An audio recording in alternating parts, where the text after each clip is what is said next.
Ang Pilipinas ngayon. Narito na ang pinakamainit na mga balita na nakalap sa bawat sulok ng bansa. Ihahatid sa bawat Pilipino saan man kayo sa mundo. Ang Pilipinas ngayon. Pakinggan ang bawat kaganapan sa bawat lalawigan. Ito ang Pilipinas ngayon.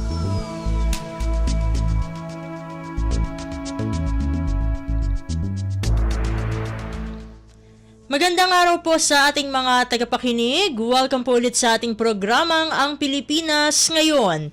Ito po ang inyong lingkod, Steph Vicente. Samahan niyo po ako sa kabuuan ng ating palatuntunan.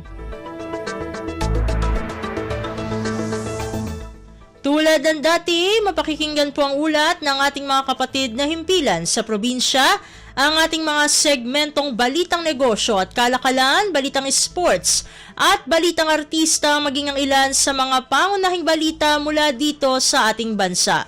Yan po sa kabuuan ng ating palatuntunan, ang Pilipinas Ngayon. Mga kaganapan sa Kamaynilaan at mga kalapit na lalawigan dito sa Ang Pilipinas Ngayon.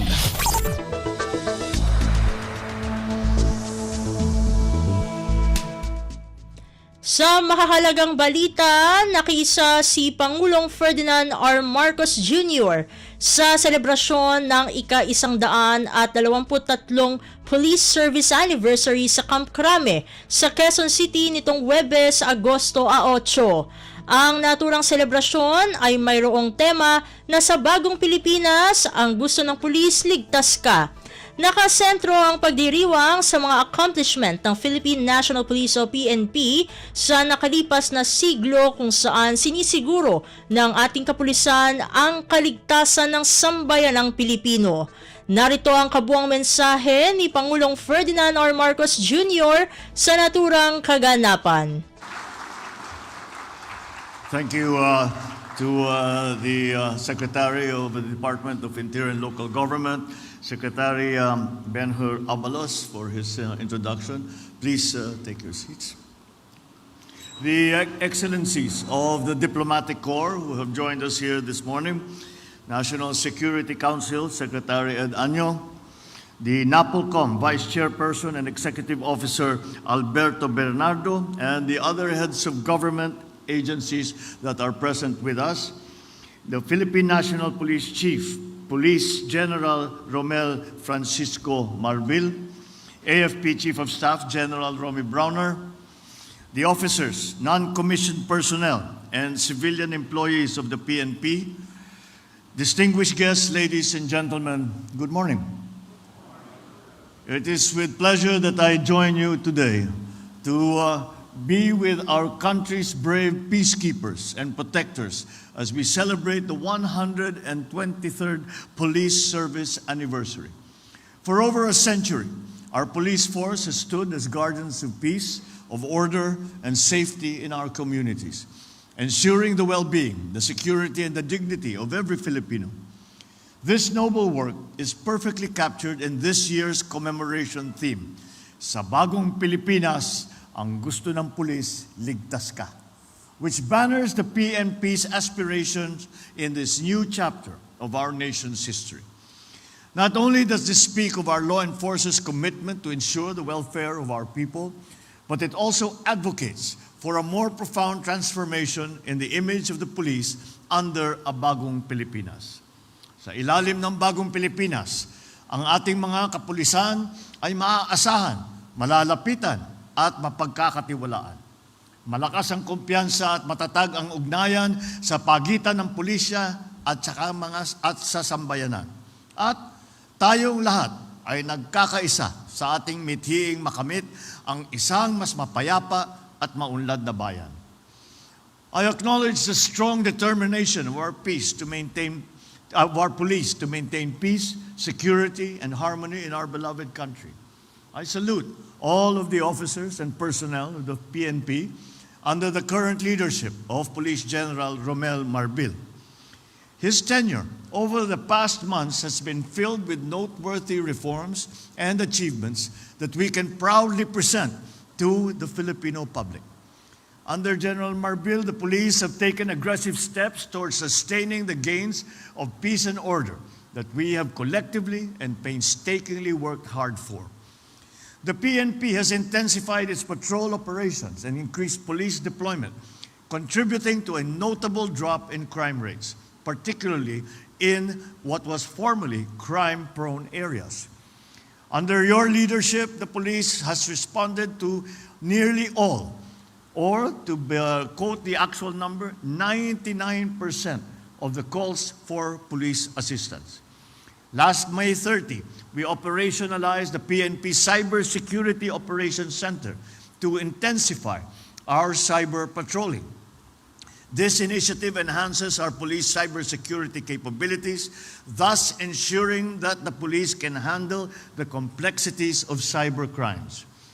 Our crackdown on illegal drugs, smuggling, illegal gambling, private armed groups, human trafficking, and criminality has also strengthened significantly in the ways that are not only effective, but legal and lawful. Indeed, police operations are now conducted as humane, as truthful, and as bloodless as possible. Lastly, your joint operations with the AFP on internal security have led to the neutralization of close to 2,000 or 1,951 members of local and communist terrorist groups. These achievements were made possible because the PNP's resolve to uphold the rule of law and the unparalleled dedication and service of our police officers, led, of course, by our Chief PNP, General Marbil. To PNP Chief Marbil, you carry on your shoulders the honorable task of leading this paradigm shift, this transformation that we are doing not only for the police, but for the entire society of the Philippines, wherein our police are not feared, but welcome in our communities, wherein communities work with the police out of trust, not mere compliance, and where citizens themselves become partners, vigilant partners against crime. In carrying out this task, the police needs to be disciplined, transparent, and fair. Erring and corrupt police personnel will face the appropriate sanctions. Remember, your mandate and place in public safety and service is at the core of your duty. I also urge all police personnel to support the leadership of the PNP. I trust that you will sustain your current initiatives and take care of the people's increasing confidence in the PNP's abilities. So as we commemorate your anniversary, we commend your sacrifices, hard work, and genuine service for the country. Remember that your tasks, regardless of magnitude or gravity, leave an impact on the lives of our people. And to all our awardees this year, my sincerest congratulations on your well-deserved recognition. May you serve as an inspiration for others to serve our people with integrity, excellence, and utmost dedication. To all the officers and personnel of the PNP, rest assured, we are prioritizing your welfare and also that of your families. This administration remains committed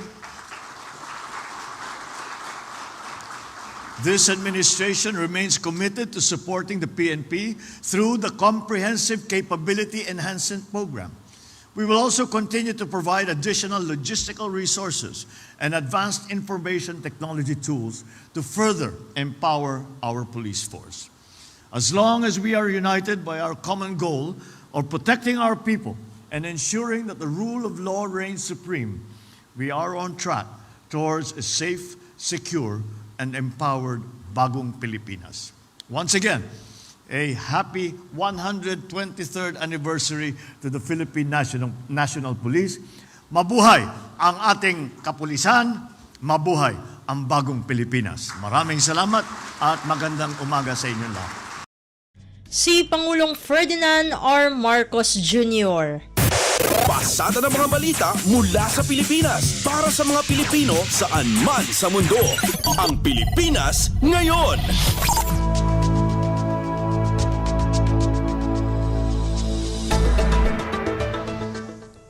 Sa iba pang mga ulat, pinaunlakan ni Pangulong Ferdinand R. Marcos Jr. ang mga miyembro ng media para sa isang panayam nitong Miyerkules, Agosto 7 sa Masantol, Pampanga.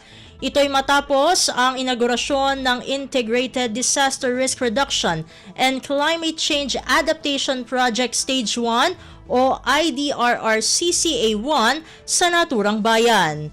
Atin ang pakinggan ang kabuuan ng media interview kay Pangulong Ferdinand R. Marcos Jr. Apo, Islet? Sir, magbibigay po ba ng hiwalay na reward ng office of the President? I cannot hear you. Sorry. Magbibigay po ba ng hiwalay na reward ng office of the President? Carlos For Yulo. Carlos Yulo, sir. Well, why not? Yeah, I don't see why not. You know, he deserves everything that anybody is willing to give him. And actually, dahil may monetary reward na siya kung saan nanggagaling, ang talagang pagka nagkita kami, itatanong ko sa kanya, ano pa maitutulong ng pamahalaan para mas dumami ang ating mga medalists sa Olympics. At nadaanan niya lahat yan. He went through the Tokyo Olympics. He has now won his 2 gold medals in the Paris Olympics. Kaya kung ano pa ang aming gagawin. Because alam naman natin, itong mga atleta, hindi lang ang sarili ang kanilang iniisip, kundi pagandahin pa at maging mas maganda pa ang performance dun sa sport nila at sa buong sport ng Pilipinas. So that is really, I think, a more significant effort. And that's why I will ask Kaloy Yulo kung ano ba talaga sa palagay niya. Ano pang pwedeng gawin ng pamahalaan para dumami ang ating mga. How much na yan, Mr. President? How much po yung pwedeng set? No, I'm going to ask him what can we do. He has already 20 million. He has already, I don't know, I think, if he needs, hindi na siguro siya mangangailangan ng pera, pero para sa akin, ang interest ko, dumami ang medalist kagaya niya. Anong kailangan gawin? Do we have to change the organization? Do we have to, how do we, kung it needs to be funded? Si Kaloy Luisaga is going to go. Ay, sorry. Yun ang pinakakilala kong Kaloy eh. So, Kaloy Yulo, I think he will continue to greater heights in sport. Dahil matagal na siyang world champion eh. Dapat yung Tokyo, dapat nanalo na siya, nadagalang eh. Pero ngayon, nakita natin ang tunay ng kakayahan. And again, I think he will be the best person to ask what else it is that we can do. Next question, Kenneth Pacheco. Nangangalata yung edad ko, Kaloy. Sir, base po sa Okta Research, tumaas po sa 36% yung mga sumusuporta po sa Marcos administration mula sa dating 31%. May we get your reactions on this? Well, of course, good news lagi yan, yung maraming sumusuporta sa iyo. We don't, I'm sure yung mga analysts dyan magsasabi kung anong mga tunay na ibig sabihin dyan. But I have to say that it is nice to know that people are beginning to understand what we are trying to do. And I think that may be because we really don't, hindi kami nagde-decide dahil para sa magandang survey. Nagde-decide kami para pagandahin ang buhay ng Pilipinas. Kaya tuloy-tuloy ang mga ganun pa rin ang gagawin namin. Alright? Last question, Ms. Okay. Chona Yu. Sir, just would like to get your thoughts on the recommendation of 22 senators to suspend muna yung PUP modernization program. Yeah. What are your thoughts on that? Well, I disagree with them because sinasabi nila minadali. This has been postponed 7 times. The modernization has been postponed for 7 times. And those that have been objecting or have been crying out and been asking for suspension are in the minority. 80% have already consolidated. So paano naman? Yung 20% ang magde-decide yung buhay ng 100%. So pakinggan natin yung majority. At ang majority sinasabi, ituloy natin. So that's what we will do. Thank you, Okay, Mr. okay. Si Pangulong Ferdinand R. Marcos Jr. Kumpleto, detalyadong balitaan, di papahuli sa mahahalagang kaganapan. Kamustahin ang inang bayan, ang Pilipinas ngayon.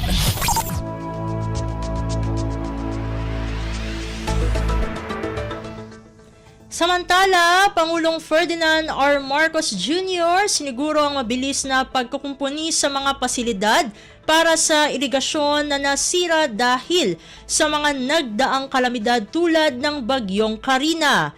Ang detalye ng balita, ihahatid sa atin ni Alvin Baltazar. Tiniyak ni Pangulong Ferdinand R. Marcos Jr. ang mabilis na pagsasayos ng mga nasirang pasilidad sa irigasyon dahil sa mga nagdaang kalamidad.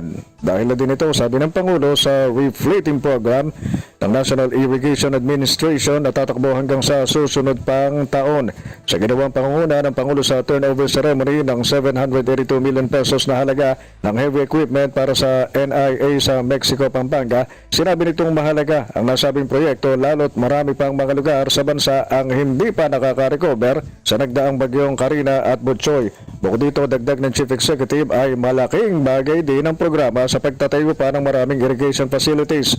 Bahagi ng reflating program ay ang pagkuha ng NIA ng mga heavy equipment gaya ng excavators, dump truck, tractors na ipamamagi sa lahat ng NIA regional offices sa buong bansa. Pakinggan natin si Pangulong Ferdinand R. Marcos Jr. Through our refleeting program, we can instantly repair and build more irrigation facilities that were damaged by natural calamities, stand strong against the challenges of shifting climate change. Mula sa Palasyo ng Malacanang, Alvin Baltazar, Radio Pilipinas. Pasada ng mga balita mula sa Pilipinas para sa mga Pilipino saan man sa mundo. Ang Pilipinas ngayon.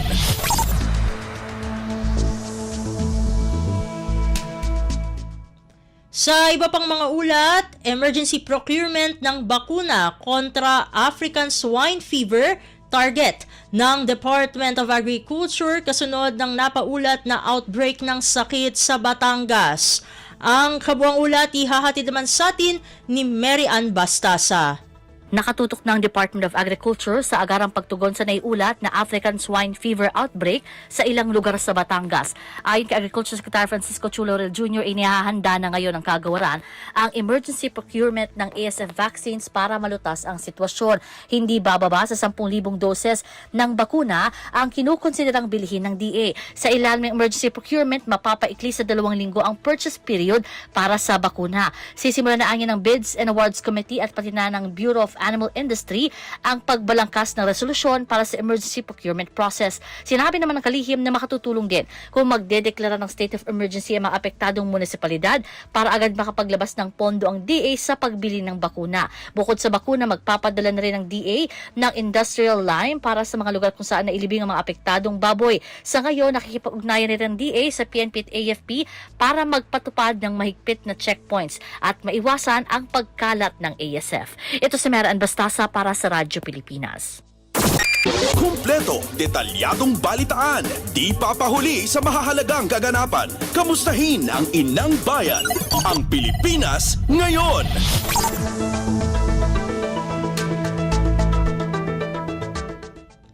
Samantala, Department of Education, ipinapairal pa rin ang no collection policy sa mga paaralan. Ang detalye ng balita ihahatid naman sa atin ni J. Mark Dagala. Ipinaalala ng Department of Education sa mga tauhan nito na bawal pa rin ang pangongolekta ng iba't ibang bayarin sa mga paaralan. Ito ang pahayag ni Education Secretary Sani Angara. Makaraang ilabas ito ang DepEd Memorandum Circular No. 41 Series of 2024 na nagbibigay diin sa pagpapairal ng no collection policy.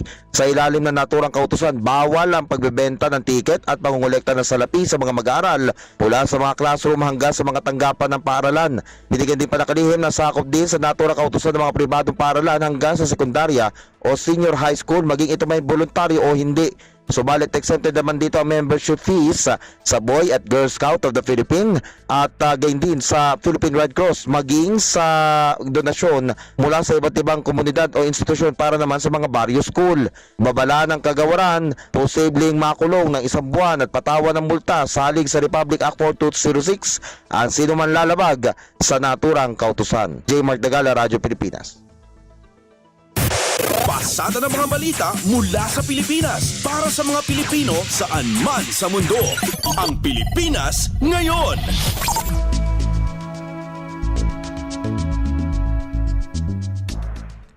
Sa iba pang mga ulat, dating Pangulong Rodrigo Duterte at Senador Bongo muling kinasuhan ng plunder ni dating Senador Antonio Trillanes IV sa Department of Justice. Ang kabuang ulat ihahatid naman sa atin ni Michael Rogas. Naghain ang panibagong reklamong plunder sa Department of Justice si dating Senador Antonio Trillanes IV labang kay dating Pangulong Rodrigo Roa Duterte, dating Special Assistant to the President na ngayon ay Senator Bongo. Kaugnay ito sa 17 billion pesos na kontrata para sa pagbili ng 2 frigate o barkong pandigma. Sinabi ng dating opisyal na maanomali ang pagbili dahil sa binago ang mga nilalaman ng kontrata na pumasa sa bidding na kontra sa mga idineklarang pangangailangan ng Philippine Navy. Dahil sa paglabag ng Navy noon ay pinagutos sa ni Duterte ang pagsibak sa nooy Flag Officer in Command. Kasama sa mga inireklamo sa DOJ si dating Navy Chief Admiral Robert M. Pedrad at iba pa mga opisyal na may kinalaman sa pagbili ng makabagong mga barkong pagdigma mula naman sa South Korea. Ito si Michael Rogas para sa Radyo Pilipinas. Kumpleto, detalyadong balitaan, di papahuli sa mahahalagang kaganapan. Kamustahin ang inang bayan, ang Pilipinas ngayon.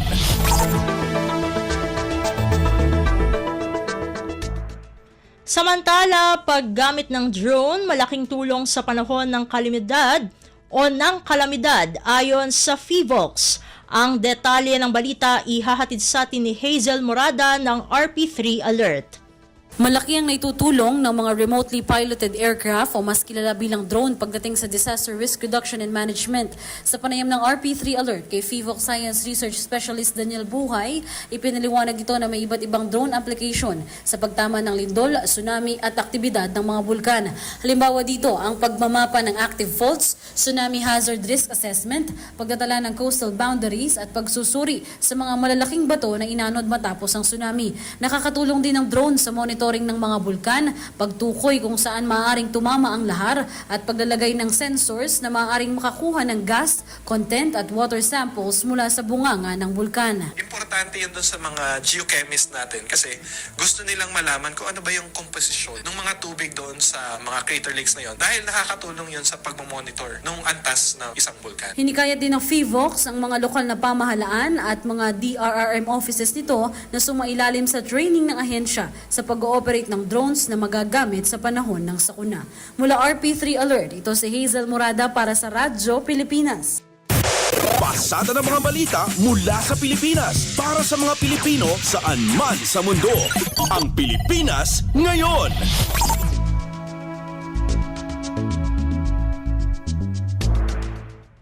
Sa iba pang mga ulat, presensya ng mga barko ng People's Liberation Army Navy ng China sa nagpapatuloy na multilateral maritime exercise sa pagitan ng Pilipinas, Amerika, Australia at Canada, mahigpit na babantayan ng ating sandatahang lakas. Nagbabalik si J. Mark Dagala para sa kabuuang ulat. Nakikipag-ugnayan ng Armed Forces of the Philippines sa Philippine Coast Guard, gayon din sa iba pang ahensya ng pamahalaan para bantayan ang sitwasyon sa West Philippine Sea. Ito ayon sa AFP ay makarang kumpirmahin nito ang presensya ng mga barko ng People's Liberation Army Navy ng China na bumubuntot sa mga kalahok sa multilateral maritime cooperative activity ng Pilipinas, Amerika, Australia at Canada kahapon. Kabilang sa mga bumubuntot sa mga barko ng magkakalyadong bansa ay ang Wu Zhu Jiangdao 2nd Class Corvette, Wang Xian Jiangkai 2nd Class Corvette at Kujing Jiangdao 2nd Class Corvette. Gayunman, sinabi ni AFP Public Affairs Office Chief Colonel Xerxes Trinidad na sa kabila ng mga presensya ng mga barko ng China ay wala naman sila naitalang anumang illegal na aktibidad nito maliban na lamang sa kanilang panghihimasok sa teritoryo ng Pilipinas. Bagaman nagkaroon din ng pagsasanay ng mga barko ng China mula Hulyo at 31 hanggang Agosto 2, sinabi ni Trinidad na ginagawa nito sa labas ng exclusive economic zone ng bansa. Muli naman tiniyak ni Trinidad na patuloy nilang pangangalagaan at ipagtatanggol ang soberenya ng Pilipinas sa naturang karagatan. J. Mark Dagala, Radyo Pilipinas. Kumpleto, detalyadong balitaan, di papahuli sa mahahalagang kaganapan. Kamustahin ang inang bayan, ang Pilipinas ngayon.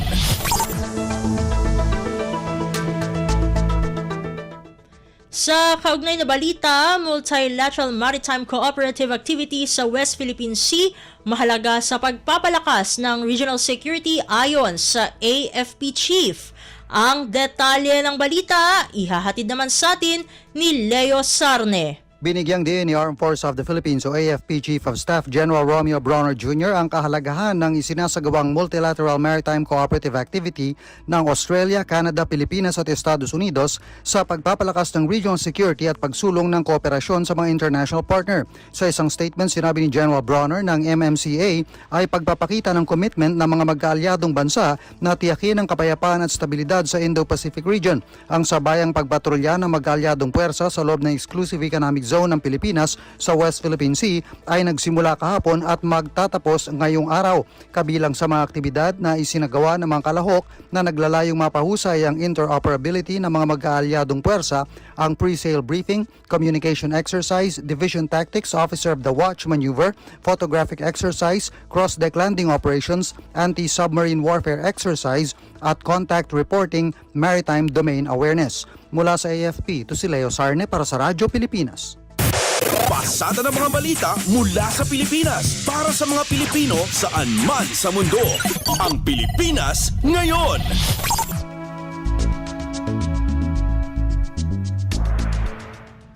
Samantala, single-digit poverty rate kayang makamit kasunod ng natamong pinakamataas na employment rate sa buwan ng Hunyo. Ang kabuang ulat ihahatid naman sa atin ni Melanie Valdos Reyes. Kumpiyansa si Finance Secretary Ralph Recto na makakamit ng Marcos Jr. Administration ang single-digit poverty rate na 9% sa taong 2028. Ginawa ni Recto ang pahayag matapos ilabas ang pinakamataas na employment rate sa buwan ng Hunyo na nasa 96.9% o katumbas ng 50.3 million na employed na mga Pilipino. Base sa Labor Force Survey, ang unemployment rate ay nasa 3.1% sa buwan ng Hunyo, maituturing na lowest level. Sinabi ni Recto sa pamamagitan ng all-time high na gross national income per capita at pinalakas na labor market, hindi malabo na makamit ang upper middle income country sa taong 2025. Diin ang kalihim, titiyakin ng Administrasyong Marcos Jr.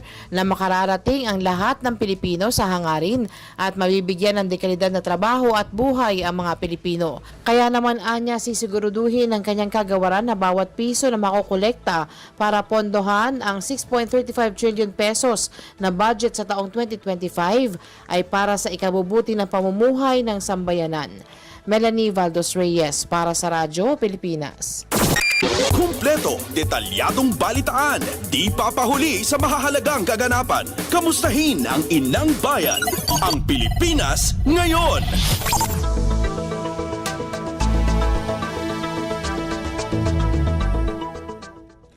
At iyan ang mga maiinit na kaganapan para sa araw na ito. Samantala, ating antabayanan ng mga ulat mula sa ating mga kapatid na himpilan sa probinsya para sa regional news. Balita mula sa lalawigan sa bawat rehiyon ng ating bayan. Dito sa Ang Pilipinas Ngayon.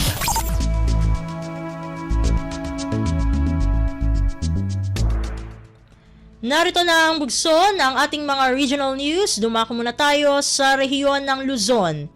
Mga magsasaka at animal growers sa lungsod ng Batak na apektado ng bagyong Karina nakatanggap ng tulong mula sa pamahalaan. Ang kabuang ulat ihahatid sa atin ni Jude Pitpitan mula sa Lawag.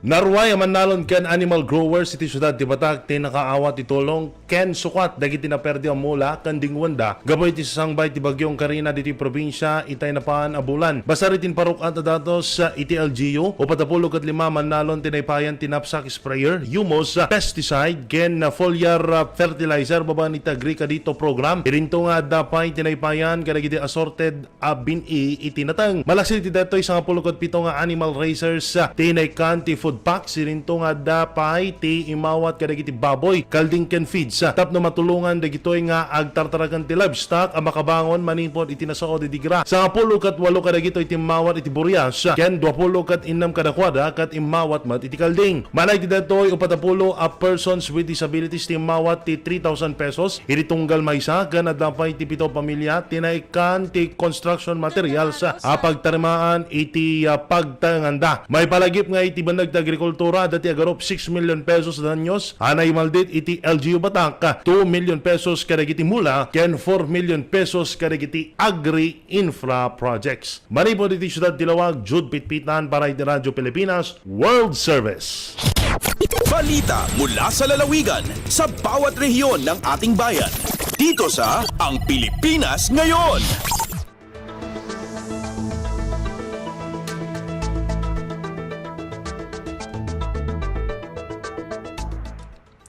Inyong napakinggan ang ulat ni Jude Pitpitan mula sa Lawag. Puntahan naman natin ang AGOO, implementasyon ng anti-single-use plastic policy sa isang bayan sa La Union mas lalong hinigpitan. Ang detalye ng balita ihahatid sa atin ni Glenda Sarak. Agtultuloy, ti panangitan dudo, ti lokal a gobyerno, ti Nagilian La Union, iti panagaramat kadagiti reusable abamba, nagtapno maliklikan ti mauawagan as single-use plastic, para iti panakasalaknib kan panakaipreserba ti aglawlaw. Itayla ang nabiitin paulog ni Nagilian Mayor Nery T. Flores, Executive Order No. 2024-65, amang ibilbilin kadagiti aming opisyal kan empleyado ti barangay kan munisipyo ijay Nagilian, amang supportar iti anti-single-use plastic policy. Nakalanad iti pamilin ang sapol ang mangitugot dagiti opisyal kan empleyado ti barangay kan munisipyo. Iti eco bottles yung reusable tumblers tunggal mapandakar iti opisina wino pasilidad ti gobyerno. Alalukuyan pa iti lokal a gobyerno ti publiko nga agtultuloy amang suporta kadagiti pagalagadan para iti sustainable solid waste management ti munisipyo. Manipod RP Ago, Glenda Bakungan Sarak para iti Radyo Pilipinas World Service. Balita mula sa lalawigan sa bawat rehiyon ng ating bayan. Dito sa Ang Pilipinas Ngayon.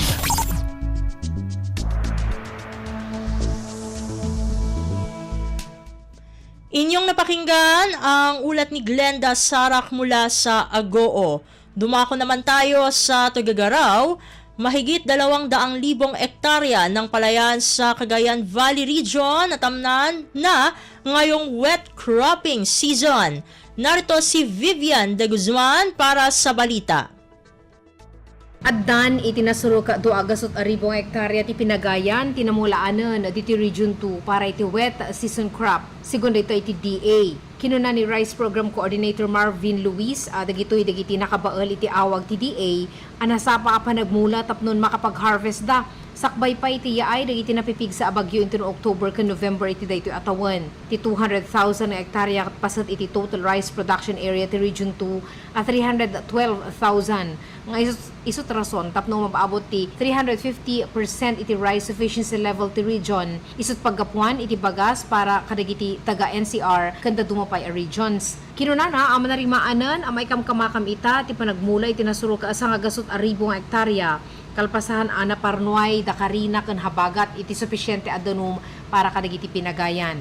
Malaksit iti daytoy nakasagana metten ti estratehiya ti DA tapno makatulong da iti pest control wenno panang paksyat kadagiti peste ita apanawan. Manipud DWP ito Tuguegarao, dito ni Vivian de Guzman para iti Radyo Pilipinas World Service. Balita mula sa lalawigan sa bawat rehiyon ng ating bayan. Dito sa Ang Pilipinas Ngayon.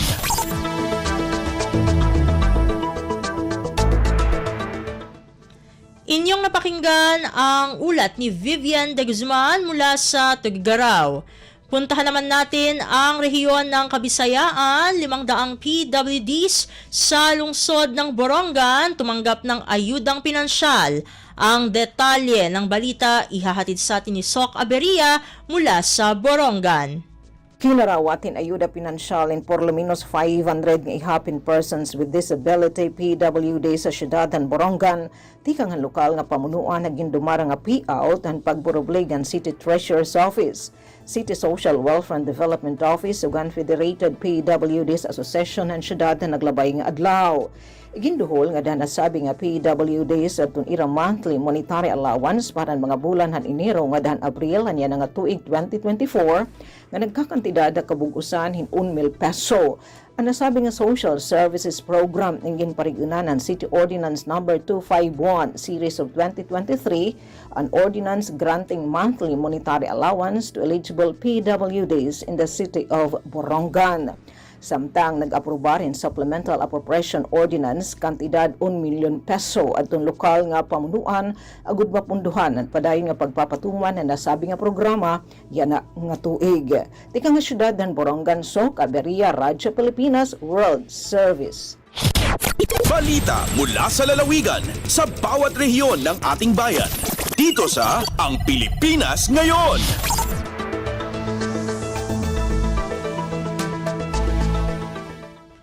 Inyong napakinggan ang ulat ni Sok Aberia mula sa Borongan. Dumako naman tayo sa Sogod, Agila na i-rescue sa bayan ng Tomas Opus, Southern Leyte. Ang kabuang ulat ihahatid naman sa atin ni Ruel Bugnos. Usa ka agila ang na-rescue sa Barangay Rizal sa lungsod sa Tomas Opus, Southern Leyte kagahapon adlaw Agosto 7 tuig 2024. Sa nakuha nga impormasyon sa Radyo Pilipinas gikan kang Jed Guasa, usa ka magtutudlo sa Rizal National High School, usa sa ilang mga estudyante ang nagbutang og litag alang sa manok nga ihalas. Ug sa dihang adunay natanggong nga manok ihalas nahiapil usab niini ang usa ka agila nga gitawag usab og Pinker's Hawk Eagle. Tungod sa iya nga pagkatanggong sa litag, nagluya na kini og wala na makalupad pa pagbalik. Kalabot niini dali-dayon nga giturn over sa Municipal Environment and Natural Resources Office kon Menro sa lungsod sa Tomas Opus og sa pinakauhay nga impormasyon ana kini karon sa kustodiya sa DNR sa Dakbayan sa Masin alang sa dugang nga pagsusi. Balita gikan sa Southern Leyte kini si Ruel Bugnos para sa Radyo Pilipinas sa World Service. Balita mula sa lalawigan sa bawat rehiyon ng ating bayan. Dito sa Ang Pilipinas Ngayon.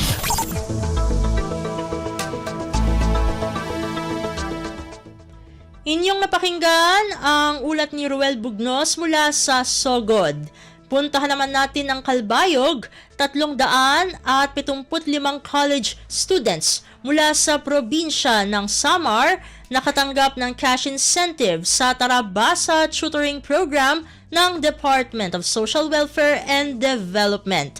Pakinggan ang ulat ni Charmaine Perito mula sa Kalbayog. Sa pagpanguna sa Department of Social Welfare and Development, DSWD Field Office 8, Eastern Visayas, matotal 375 nga mga tutors ug youth development workers YDWs ilarom sa DSWD Tarabasa Tutoring Program TBTP sa probinsya sa Samar ang nakakarawat cash incentive sa gindumara nga payout sa Northwest Samar State University, NWSSU sa siyudad sang Kalbayog ug Samar State University SSU sa siyudad sang Katbalogan. Ang kada estudyante ay nakakarawat diri masobra 8,100 ka pesos katumbas sa 20 ka adlaw nga learning sessions nga gindumara sa Hulyo 1 tubtub 26, 2024 sa probinsya sa Samar. Covered sa programa ang 19 nga mga munisipyo ug duha nga mga syudad nga nakagserbe matotal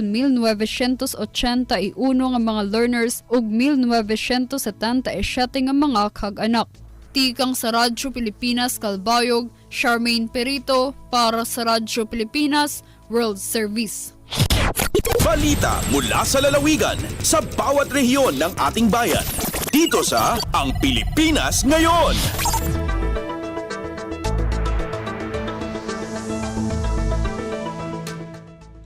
Inyong napakinggan ang ulat ni Charmaine Perito mula sa Kalbayog. Dakuin naman natin ang rehiyon ng Mindanao. Higalaay Festival Market ilulunsad sa Rio de Oro Boulevard ng Cagayan de Oro. Ang kabuuang ulat ihahatid sa atin ni Ryan Carbon mula sa Cagayan de Oro. Ikatakdang ilusad sa unang higayon sa Dakbayan sa Cagayan de Oro isip opisyal nga kabahin sa Higalaay Festival 2024. Ang Higalaay Festival Market diha sa portion sa JR Borja entrance padulong Montalvan Street sa Rio de Oro Boulevard ugma Biyernes pohon Agosto 9 sa alas 6 sa gabi. Ang Higala Eye Festival Market gipasiugdahan sa mga private organizers ng syudad sa tuyo nga mahatagan og kahigayunan ang mga small and medium enterprises nga makapasundayag og mapaila ang ilang mga merchandise o produkto.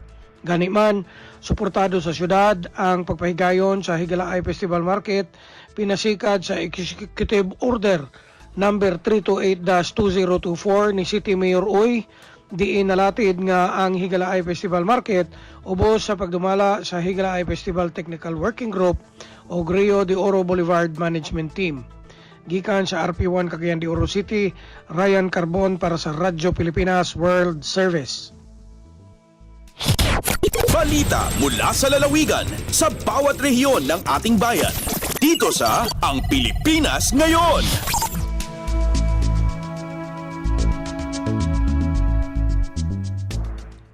Inyong napakinggan ang ulat ni Ryan Carbon mula sa Cagayan de Oro. Puntahan naman natin ang Zamboanga.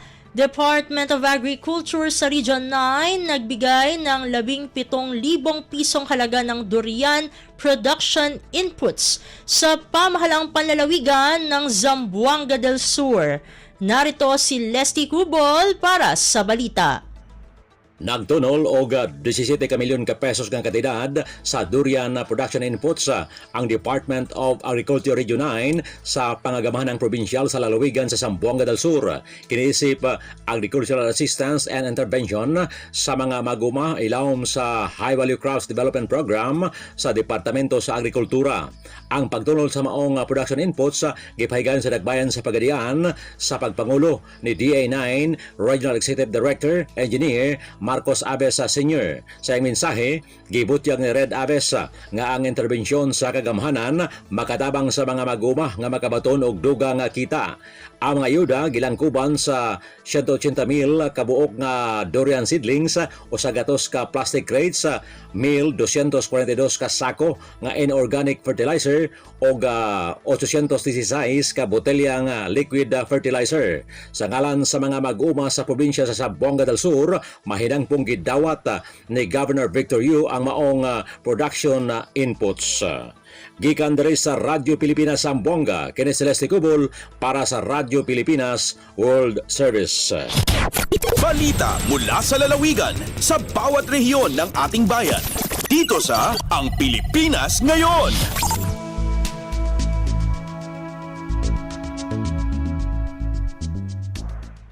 Inyong napakinggan ang ulat ni Leslie Cubol mula sa Zamboanga. Dumako naman tayo sa Butuan. Kabuang 4,684 na magsasaka at mangingisda sa Butuan City nakatanggap ng tig 10,000 piso sa isinagawang payout ng Presidential Assistance to Farmers, Fisherfolk and Families Program. Ang detalye ng balita ihahatid sa atin ni Jocelyn Morano. Miluntad sa tulo ka adlaw ang distribusyon sa tabang pinansyal ngadto sa mga mag-uuma ug mangingisda sa Dakbayan sa Butuan. Sila ang benepisyaryo sa Presidential Assistance to Farmers, Fisherfolk and Families kun PAFFF gumikan sa epekto sa El Nino phenomenon. Diin usa si Ginang Marie Cris Mundia, vegetable farmer, ang nakadawat og mipaabot sa pasalamat kang Pangulong Marcos sa nadawatang 10,000 pesos kay dako sumala pa kining tabang para ibangon ang nangadaot niyang pananom. Musuma total sa 46.8 million pesos ang napang-apod-apod sa kagamhanang lokal sa Butuan uban ang Department of Agriculture Caraga Region.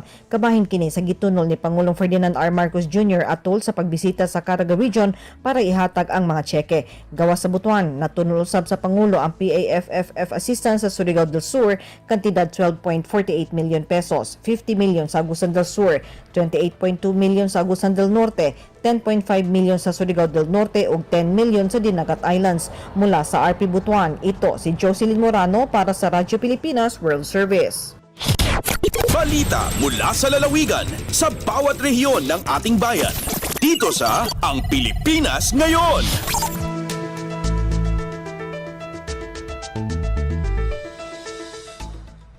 Inyong napakinggan ang ulat ni Jocelyn Morano mula sa Butuan.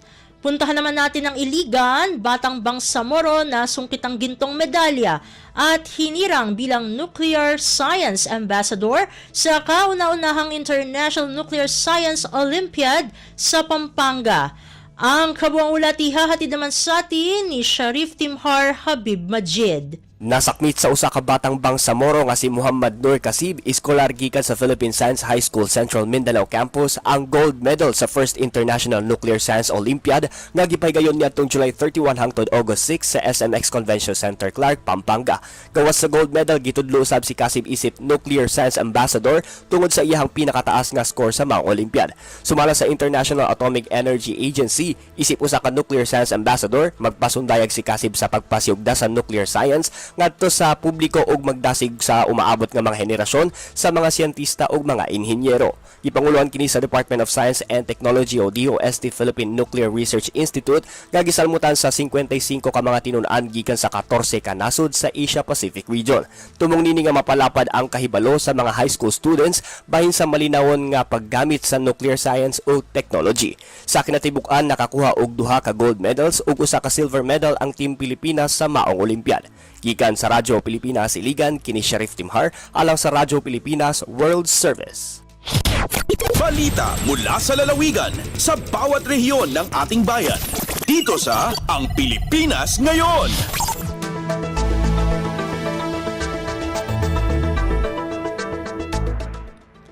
Inyong napakinggan ang ulat ni Sharif Timhar Habib Majid mula sa Iligan. Dito na nagtatapos ang ating regional news. Narito naman ang ating segmentong Balitang Negosyo at Kalakalan na ihahatid sa atin ng ating kasamang si Bea Gaza. Lagay ng ekonomiya, kalakalan, negosyo at iba pa. Atin ang alamin dito sa Ang Pilipinas Ngayon. Magandang araw, narito ang balitang negosyo at kalakalan. Nalampasan na ang pre-pandemic level ng pinakahuling Gross Domestic Product o GDP per capita ng bansa sa mahigit 10% ayon kay National Economic and Development Authority o NEDA Secretary Arsenio Balisacan. Itinuturing na dahilan nito ang mga programa ng pamahalaan na sumusuporta sa economic growth.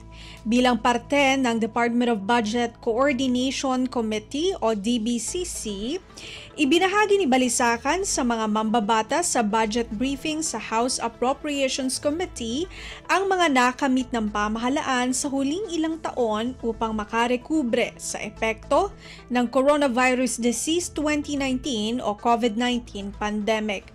Nabanggit ni Balisacan na umakyat sa 4.8% ang GDP sa unang quarter ng 2024, 10% mas mataas kumpara sa pre-pandemic level.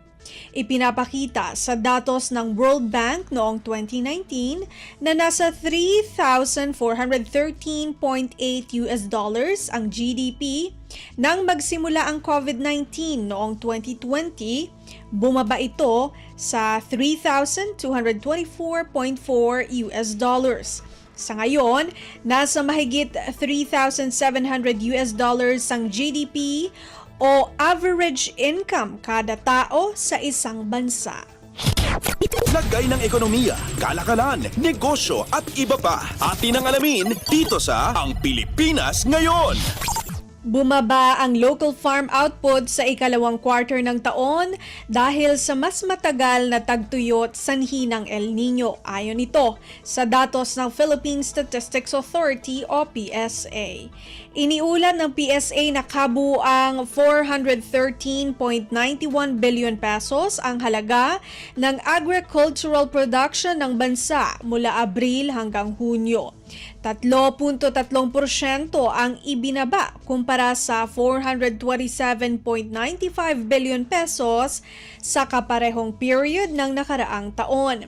Mas mababa rin ang tala na ito sa ikalawang quarter kumpara sa 1.2% pagbaba sa kaparehong quarter ng taong 2023. Sa tulong ng ikalawang quarter farm output, dinala nito ang first semester agricultural production sa 843.53 billion pesos. Ngunit mas mababa pa rin ito ng 1.5% kumpara sa 856.74 billion pesos sa kaparehong period noong 2023. Sa buwan ng Abril hanggang Hunyo, bumaba sa 8.6% o katumbas ng 220.04 billion pesos sa ikalawang quarter ng 2024, ang crop production na siyang pinakamalaking contributor sa total value ng farm sector. Paliwanag ng PSA, sanhi ng pagbaba ang mas kaunting palay output sa 10.5% at mais output na nasa 20.3%. Lagay ng ekonomiya, kalakalan, negosyo at iba pa. Atin ang alamin dito sa Ang Pilipinas Ngayon. At panghuli sa ating balitang negosyo at kalakalan, nabawasan ang bilang ng mga walang trabahong Pinoy sa 30% o 1.62 milyon noong buwan ng Hunyo mula sa 2.33 milyon sa kaparehong buwan noong nakaraang taon. Ayon sa Philippine Statistics Authority o PSA, bumaba rin ang bilang ng mga walang trabaho noong buwan ng Hunyo kumpara sa 2.11 milyon noong Mayo ngayong taon. Ang pagbaba na ito ang nagsanhi sa pagbagsak ng unemployment rate sa 3.1% mula sa 4.5% noong Hunyo 2023 at 4.1% noon namang buwan ng Mayo ngayong taon. Pag-uulat ni PSA Undersecretary Claire Dennis Mapa, naitala ang total average unemployment rate mula Enero hanggang Hunyo sa 3.7% o umaabot sa 1.75 milyong mga individual. Ilan sa pangunahing nagbigay kontribusyon sa pagbaba ng unemployment, ang dagdag ng mga construction worker. Lumaki ito sa 938,000 year-on-year. Ganon din ang wholesale and retail trade repair ng motor vehicles at motorcycles na lumaki sa 527,000. Lumaki rin ang bilang sa mga manggagawa sa accommodation and food service activities na nasa 396,000. Manufacturing, 353,000, transportation at storage na nasa 323,000. Lagay ng ekonomiya, kalakalan, negosyo at iba pa. Atin ang alamin dito sa Ang Pilipinas Ngayon. At iyan ang ating balitang negosyo at kalakalan. Ito si Bea Gaza para sa Radyo Pilipinas World Service. Lagay ng ekonomiya, kalakalan, negosyo at iba pa. Atin ang alamin dito sa Ang Pilipinas Ngayon.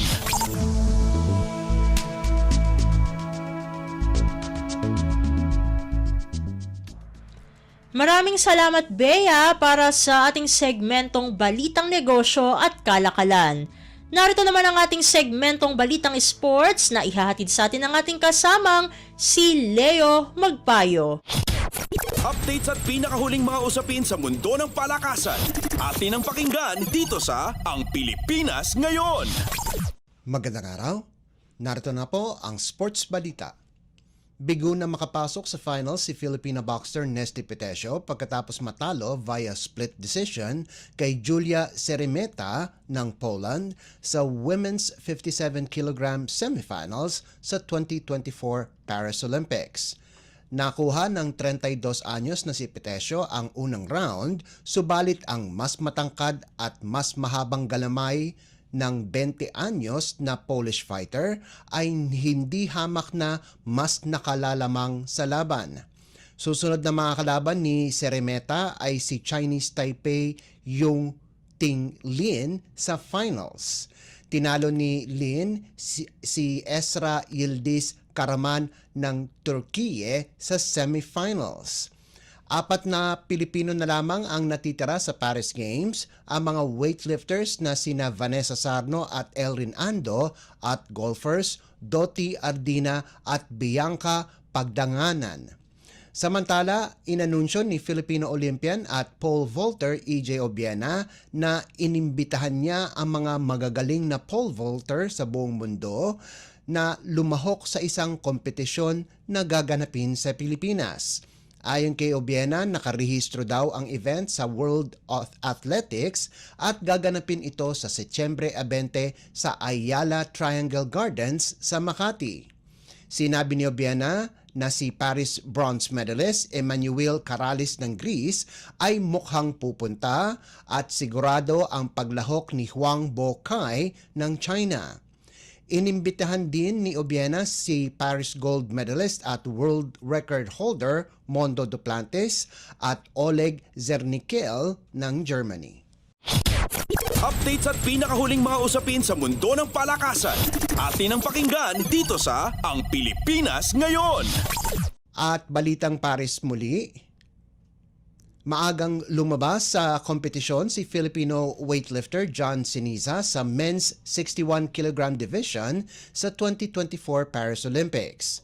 Pagkalipas subukang mabuhat sa snatch ang 125 kilograms ng 3 beses, ay hindi na nabuhat ng 26 anyos na Siniza kaya't minarkahan siya ng did not finish o DNF. Isa si Siniza sa 4 na weightlifters na nagrehistro ng DNF sa snatch, kasama sina Sergio Masida ng Italy, Trin Van Vin ng Vietnam at Ivan Petkov Dimov ng Bulgaria. Samantala, inamin naman ni Siniza na may injury siya sa balikat kaya't hindi niya napilit buhatin ang 125 kg sa snatch. Ang personal best ni Siniza sa snatch ay nasa 131 kilograms. Binabaan ang timbang ani Siniza dahil hindi niya kinaya ang mataas na timbang sa warm-up. Inamin ni Siniza na hindi siya kinabahan noong nasa entablado na siya. Ang kanyang iniisip ay baka lumala ang kanyang injury. Sa ngayon, nakatuon muna ang atensyon ni Siniza na magpagaling. Updates at pinakahuling mga usapin sa mundo ng palakasan. Atin ang pakinggan dito sa Ang Pilipinas Ngayon. Nakuha ng De La Salle University ang panalo laban sa University of Santo Tomas sa loob ng 4 na sets sa likuran ng mga bagong mukha ng mga players. Naka-recover ang Green Spikers sa 3rd set para kunin ang 25-19, 27-25, 23-25 at 25-20 panalo sa 2024 V-League Men's Collegiate Challenge na ginanap sa Paco Arena sa Maynila. Nagpalitan sina Joshua Magalaman, Eugene Gloria, MJ Fortuna at Chris Hernandez para sa Lasal para magtapos ng malakas na laban sa Golden Spikers. Nagtapos si Magalaman ng may 13 puntos mula sa 9 na attacks, 3 blocks at 1 service ace, habang sina Gloria at Fortuna ay kapwa nakalikom ng 12 puntos bawat isa. Umasa naman ang UST sa kanilang 2 rookie na sina Jan Makam na nakagawa ng 17 puntos at kay Al Bokhari Sali na nagambag ng 16 na puntos. Susubukan ng Green Spikers na makuha ang kanilang ikatlong sunod-sunod na panalo laban sa Emilio Aguinaldo College sa Agosto 14 habang susubukang makabangon ng Golden Spikers laban sa National University Bulldogs itong darating na linggo. Samantala, sa isa pang laro, pahirapang panalo ang nakuha ng Perpetual Help sa paghaharap nila laban sa Letran 25-19, 25-22, 20-25, 21-25 at 15-13. Pinangunahan ni Kobe Tabuga ang Perpetual sa nalikom nitong 23 puntos habang nagdagdag si Hezron Manaloto ng 13 puntos para makabangon ang Altas mula sa 4 na set na pagkatalo laban sa reigning UAAP champion National University Bulldogs. Nakagawa naman ng 24 na puntos si John Bautista sa panig ng Knights habang nagambag ng 21 puntos si Vince Himzon. Makakatapat ng Altas ang FEU Tamaraw sa Agosto 14 habang susubukang makuha ng Knights ang kanilang unang panalo sa torneo laban sa Ateneo Blue Eagles itong darating na linggo. Updates at pinakahuling mga usapin sa mundo ng palakasan. Atin ang pakinggan dito sa Ang Pilipinas Ngayon. At yan ang pinakahuling balita sa larangan ng palakasan. Para sa Radyo Pilipinas World Service, ito po si Leo Magpayo. Magandang araw.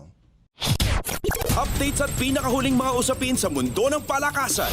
Atin ang pakinggan dito sa Ang Pilipinas Ngayon.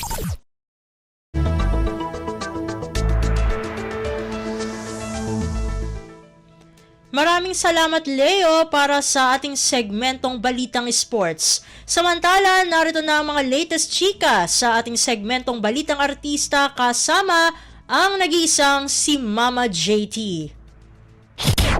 Ang latest, ang hottest sa showbiz and entertainment. Heto na sa Ang Pilipinas Ngayon.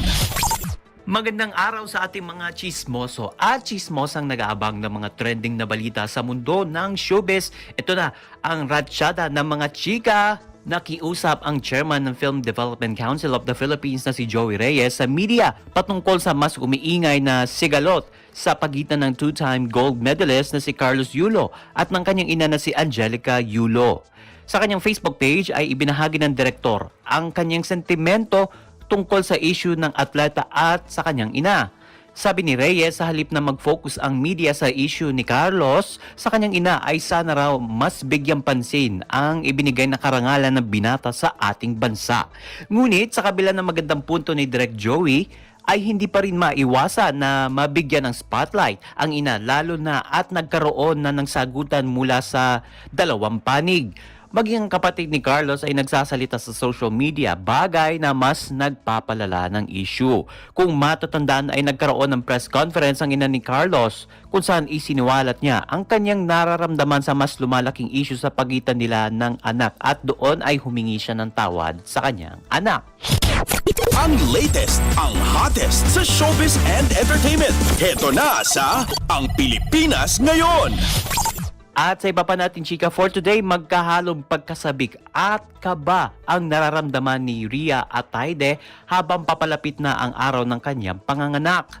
Ipinagdadalang taon ni Rhea ang panganay nila ng kanyang asawang aktor na si Zanjo Marudo at tiniyak ng aktres na magiging hands-on parent sila sa magiging unang baby nila. Nitong nagdaang Lunes ay muling nasilayan ng publiko si Rhea nang umattend siya sa special screening ng 2024 Cinemalaya Film Festival entry na Love Child. Samantala na ikwento rin ng soon-to-be mom ang ginagawa niyang pag-workout na malaking tulong sa kanyang pagbubuntis. Inamin din niya na tulad ng ibang kababaihan, dumadaan din siya sa matinding challenges during her first term. Nagpasalamat din si Rhea sa lahat ng mga taong sumusuporta at patuloy na nagmamahal sa kanya kahit na pansamantala muna siyang nawala sa mundo ng showbiz.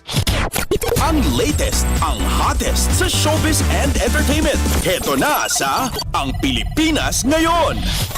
At sa uli natin chika for today, naghatid ng tagos sa pusong mensahe ang OPM icon na si Gary Valenciano para sa ika-40 anibersaryo ng pagsasama nila ng asawang si Angeli Pangilinan. Sa kanyang Instagram post noong August 6 ay nagbahagi si Gary ng mga sweet photos nila ni Angeli Kalakip, ang inspirational na mensahe para sa pinakamamahal na asawa. Ayon sa premyadong singer-songwriter, naniniwala siya na tumagal ng 40 taon ang pagsasama nila ni Angeli dahil sa pananampalataya nila sa Panginoong Diyos at ipinapanalangin nito na magkasama sila hanggang sa huling sandali ng kanilang buhay.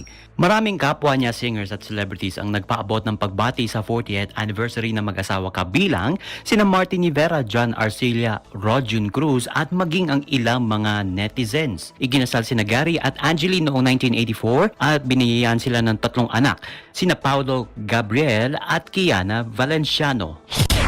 Ang latest, ang hottest sa showbiz and entertainment. Heto na sa Ang Pilipinas Ngayon.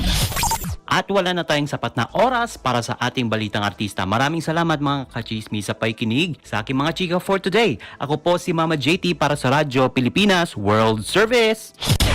Ang latest, ang hottest sa showbiz and entertainment. Heto na sa Ang Pilipinas Ngayon.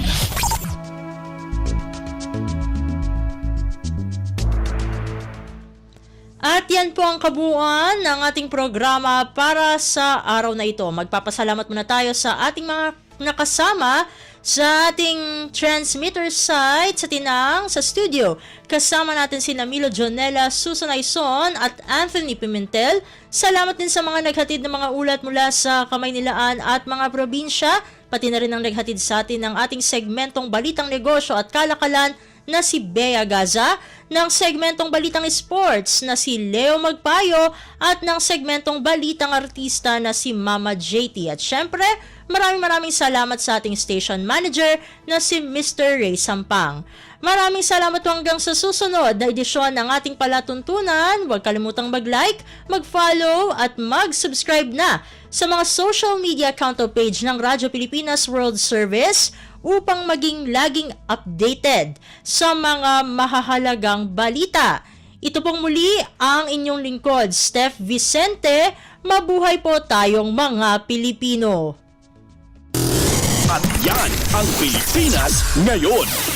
Muling samahan si Ben Blones sa parehong oras at alamin ang pinakahuling mga kaganapan at balita saan man kayo naroon. Ang Pilipinas Ngayon.